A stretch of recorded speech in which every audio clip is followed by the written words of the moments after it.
What's up, yo? What's up? So I was recording a video, and then, like, a guy was, like, fucking trying to leave the parking lot of Raising Cane's. I'm in line, like, a super long line, so I know I'm gonna have time to review it, these movies. But the guy, like, swerved in front of another guy and almost fucking hit him, and so I had to go around that, so I stopped that review. I mean, I'm out fine. I didn't get injured. I was nowhere near a part of it, whatever the fuck was going on. But, like, if you were watching, and you would know what was happening. No one got hit, but, like, the guy almost got hit. I mentioned in the beginning when I was leaving the mall that a guy almost hit me because he just was, like, I was parked and I was going out of my spot, and the guy turned very quickly in front of my spot. Like, you could tell he was just driving through lanes.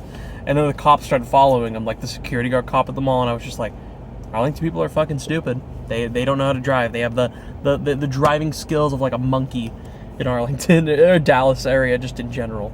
But I'm good. Otherwise, I think I would have been dead meat if I were one of those people going against another one of those idiots. We would have collided. So thankfully, I'm good.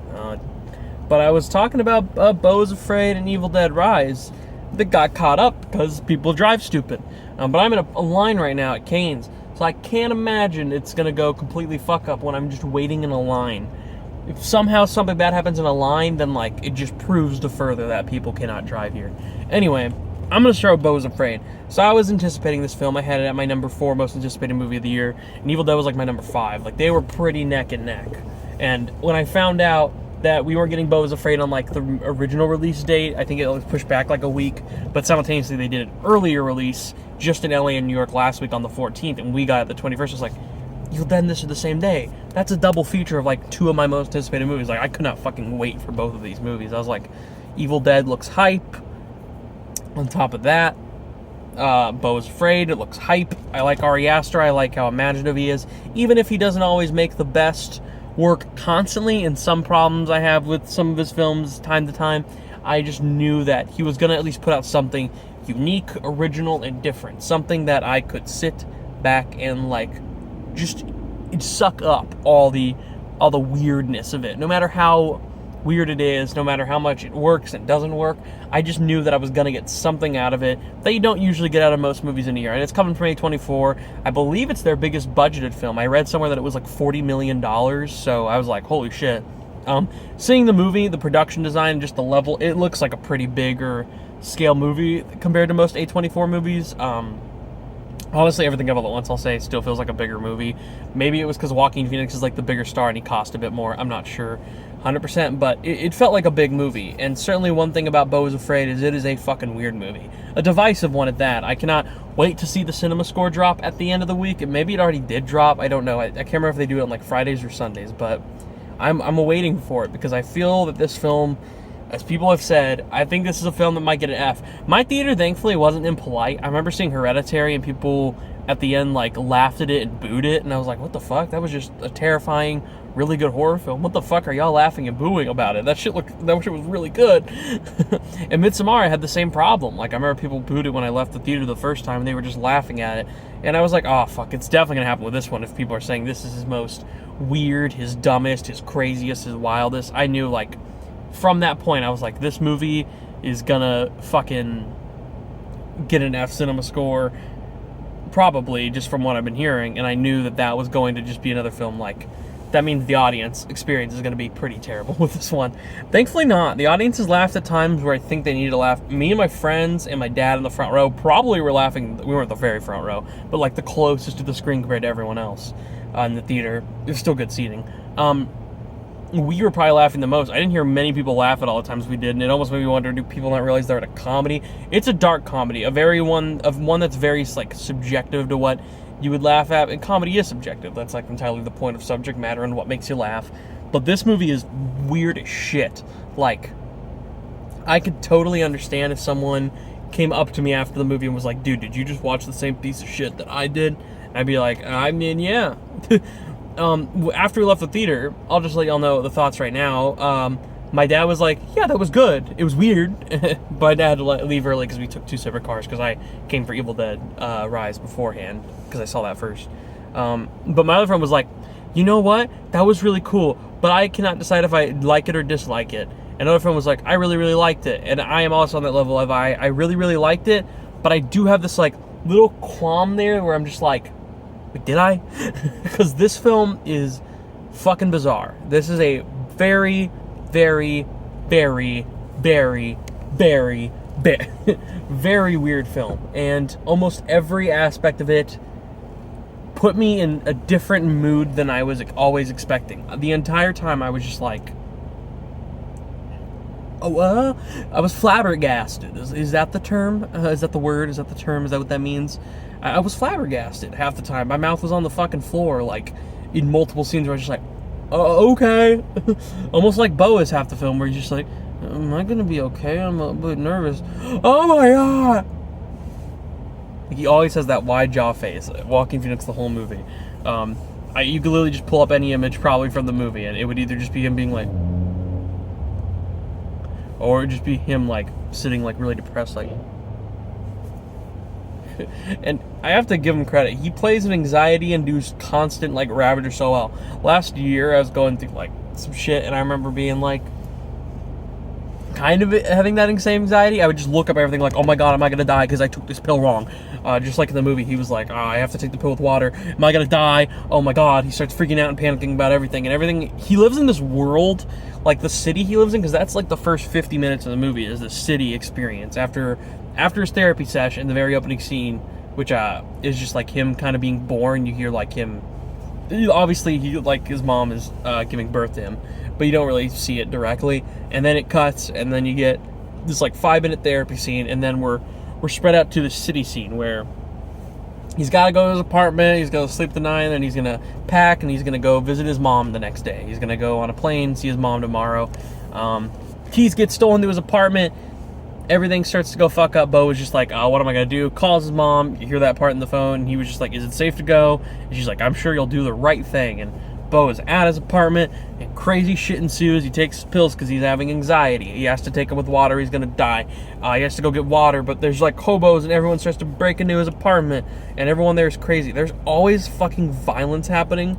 Like, I swear to you, I don't know if there is a second during that like 40 minutes in the city where there's not someone screaming like outside, where you just don't hear, help me, oh my god.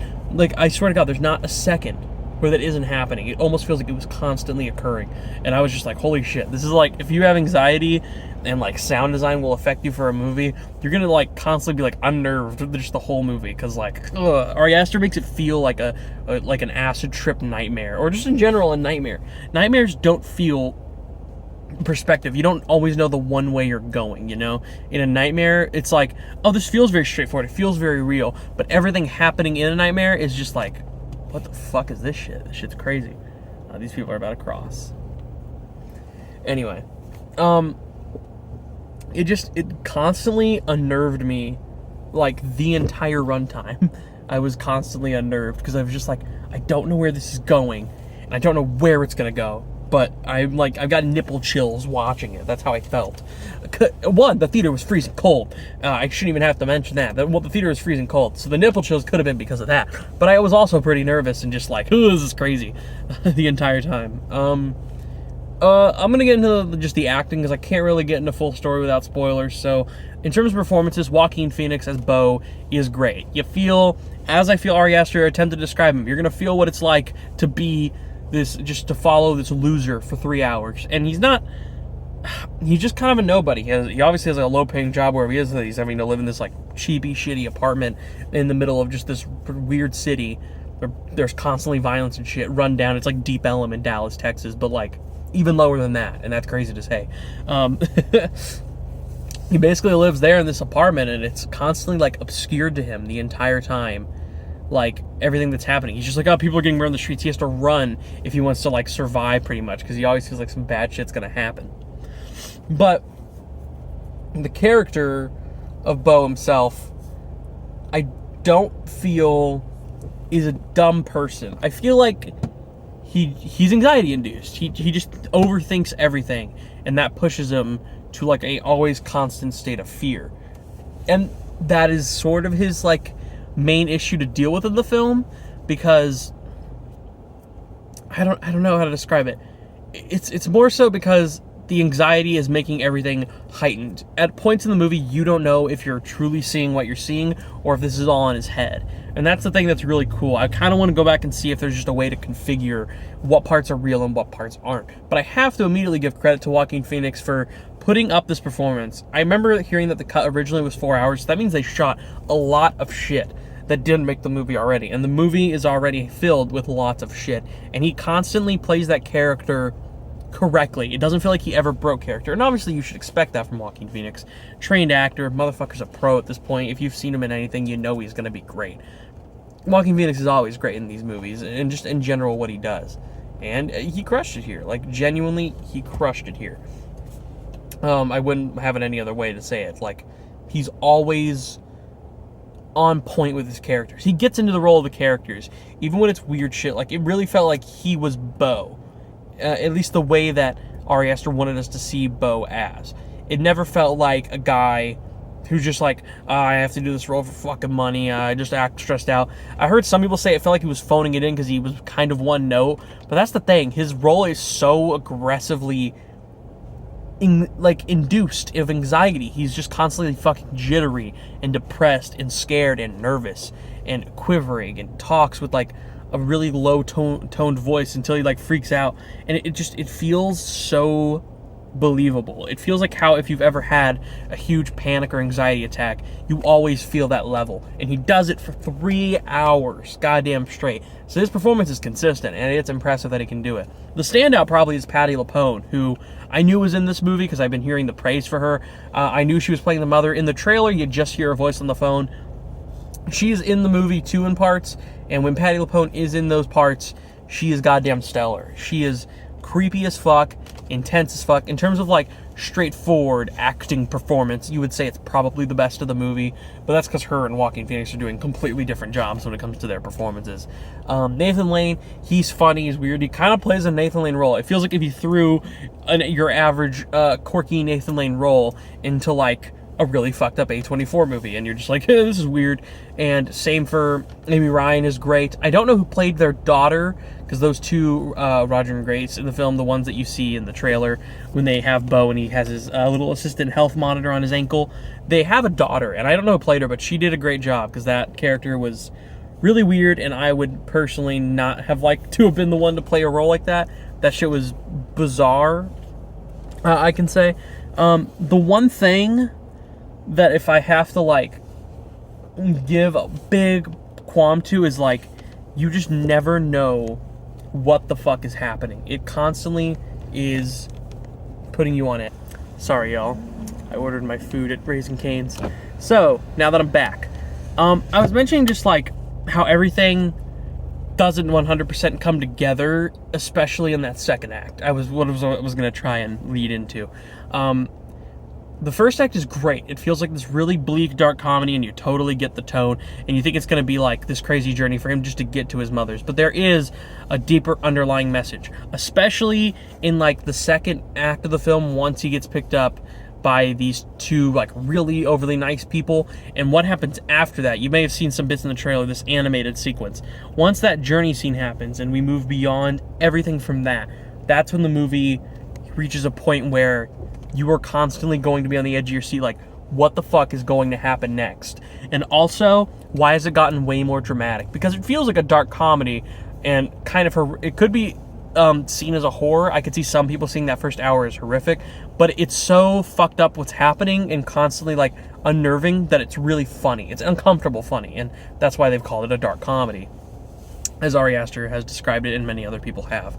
But once you get to that second act, it is almost straightforward drama, and then the third act is like a bizarro, really weird horror movie that feels like Midsommar.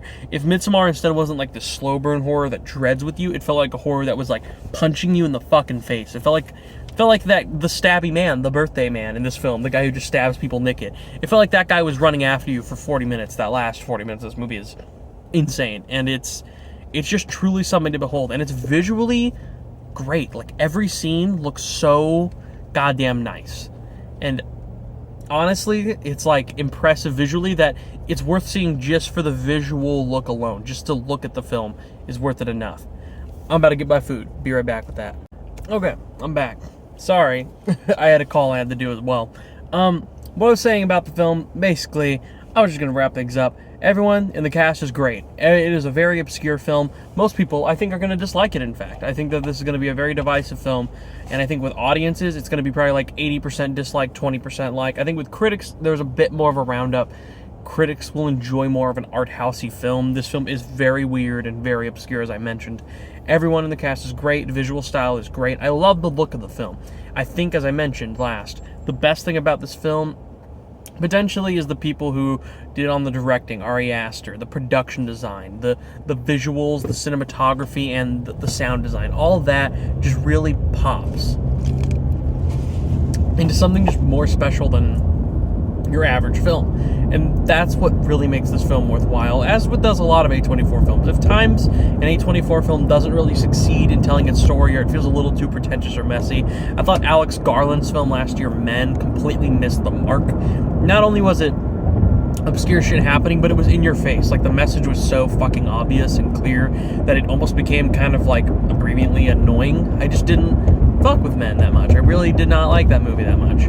But I would say with Beau is Afraid, it's more fun, it's more entertaining, and the fact that there is more of a mystery there to it, I'm not going to say it's like pretentious, like, ooh, you'll never understand it. Like, no, I think you could easily, at some point, break down and piece together what is going on. I do think it's a little tedious. I think that 3 hours, genuinely, I don't think 3 hours normally for a movie is too long. Again, I say, there's no wrong runtime for a movie. It's whatever the people who make the movie think it should be. But I do believe in this scenario. When I hear it was going to be 3 hours, I'm like, oh, it's awesome, 3 hour Ari Aster film, let's see how that goes.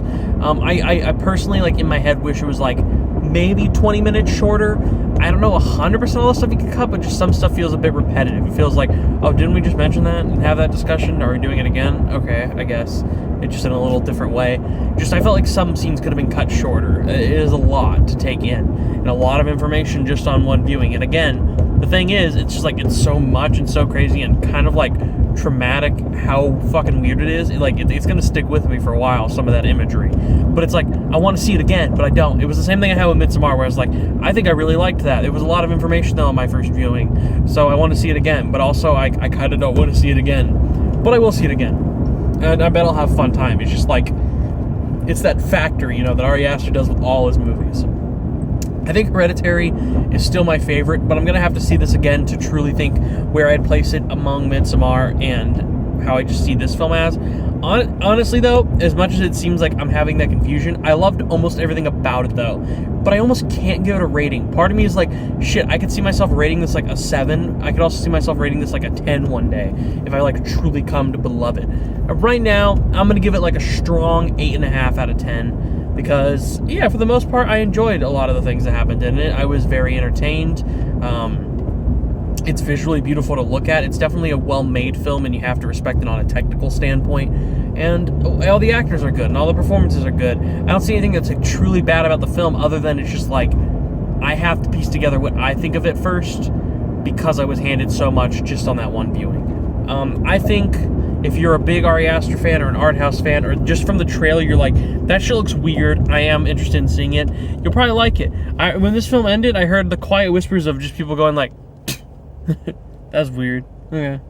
Like, it did feel like no other people didn't really enjoy it. I mean, a lot of the time they were quieter laughing at it, and I wonder if they were laughing at the movie and not with the movie, because there are some funny jokes to genuinely laugh with the movie as it's going on. But there are parts that I would say, like, you can laugh at that. That shit is weird as hell. I understand if you're uncomfortable, laugh at the movie. Go for it. But I don't think it's an awful film. Here's what I'll say. I work in a video store, and if people who came in and rented this film, like just the average person who's like, oh, you saw that new Marvel movie? Oh, that shit was fucking hype. If I just recommended them Beau is Afraid and they watched it, I guarantee you the next day they would come back and be like, I didn't even get an hour in. I wanted to fucking kill myself. I guarantee you that. That's what they would tell me. They would tell me that shit was awful. And it like made them, like, as that one guy on YouTube says, it would make me like hesitate to keep on living. Like, I don't want to live anymore. Like, I don't want to be around anymore watching fucking movies. Is what it's become. But it really isn't that bad. It's truly just like what you interpret it as. I had a great time at the movies, and just for a technical standpoint, what they've done, it's a movie worth seeing. You should at least go see this once. I guarantee you it's not going to work for everyone, but it did work for me, I'm pretty sure. Gotta give it a second viewing. I'll probably go back again this week because I really Like, it's going to be on top of my head. This is all I'm going to be thinking about. And that's the crazy thing, is because I saw another movie today that I'm about to review right now really quickly, because I think this one's easier to review. Evil Dead Rise, directed by Lee Cronin, the guy who did The Hole in the Ground. I never reviewed The Hole in the Ground because it came out, I think, a bit before I started my channel, It's a small independent horror film. It's really cool, actually. It has a lot of good things. And while I can't say it's perfect, for the most part, it worked for me. The Hole in the Ground. But Evil Dead Rise, I loved it. I don't really know how much to go into review here. It has exactly what I wanted from an Evil Dead movie, and it has that dark humor. The one thing I had a problem with the 2013 one, while I still enjoy them, I like all 4 Evil Dead movies. There's not one bad one in the bunch. The reason that one might be my lowest ranked, though, is I just feel it's missing this, like, unique levity and sense of, like, style. It just kind of feels like, how gory can we get? Because here's a basic story. Here's an excuse to keep you there. This girl's a drug addict. That's the thing she has to overcome. Now here's all the fucked up shit that happens. Here's the blood. The lighting looks red like this at the end because I'm in front of a stoplight, but that's what I'm trying to say. It's like, it looks bloody.